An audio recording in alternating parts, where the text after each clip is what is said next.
नमस्कार, मेरा नाम नमन दुबे है और मेरे चैनल राम आप और मैं पर आपका हार्दिक स्वागत है।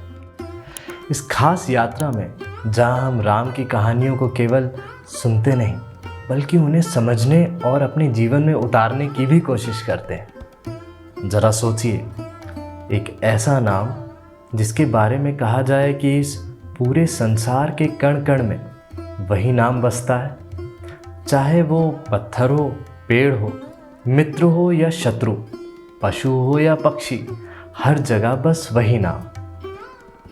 आपको क्या लगता है वो नाम कौन सा है? कमेंट में ज़रूर लिखकर बताइएगा। अब आइए सुनते हैं वो विशेष चौपाई की कथा जिसे तुलसीदास जी ने स्वयं लिखा था। और एक ऐसा समय भी आया जब वे उस चौपाई को फाड़ने वाले थे। शायद इतना संकेत ही काफ़ी है, आप समझ ही गए होंगे कि मैं किस चौपाई की बात कर रहा हूँ। रामचरितमानस की ये प्रसिद्ध चौपाई है। सिया राम में सब जग जानी, करहूँ प्रणाम जो रिजुग पानी।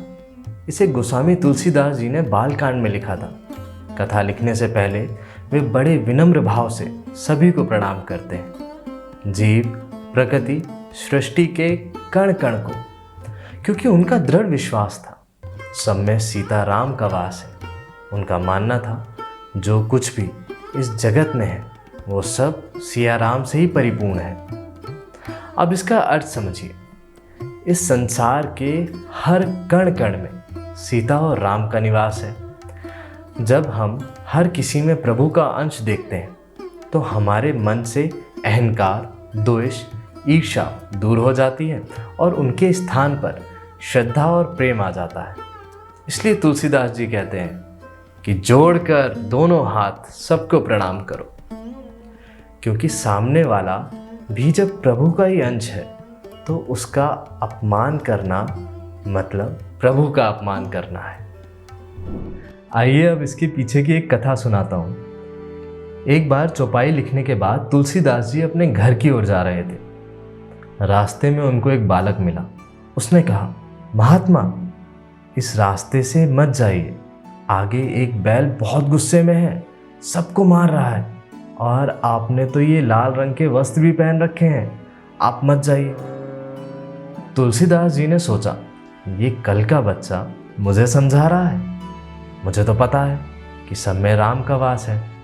मैं बैल के सामने जाऊंगा और हाथ जोड़ लूंगा। जैसे ही वे आगे बढ़े, उस बिगड़े हुए बैल ने उन्हें जोर से टक्कर मार दी और वो गिर गए। घर जाने की बजाय तुलसीदास जी सीधे वहाँ पहुँचे जहाँ रामचरितमानस लिख रहे थे और उस चौपाई को फाड़ने लगे। तभी हनुमान जी प्रकट हुए, मुस्कुराकर बोले, श्रीमान, ये आप क्या कर रहे हैं? तुलसीदास जी ने क्रोध में कहा, ये चौपाई गलत है और पूरी बात बता दी। हनुमान जी मुस्कुराए और स्नेह से बोले, चौपाई तो बिल्कुल सही है महाराज। आपने बैल में तो राम को देखा, लेकिन उस बच्चे में नहीं देखा जो आपको बचाने आया था। भगवान तो पहले ही बच्चे के रूप में आपके पास आए थे, पर आपने देखा ही नहीं। ये सुनकर तुलसीदास जी की आंखों में आंसू आ गए और उन्होंने हनुमान जी को गले से लगा लिया। यही तो हमारे जीवन में भी होता है। हम छोटी छोटी बातों को नज़रअंदाज कर देते हैं और फिर जब बड़ी मुसीबत आती है तब हम परेशान हो जाते हैं। अक्सर कोई छोटी सी बात हमें आने वाली बड़ी परेशानी का संकेत देती है। उस पर ध्यान दीजिए, सोचिए और फिर सही कदम उठाइए।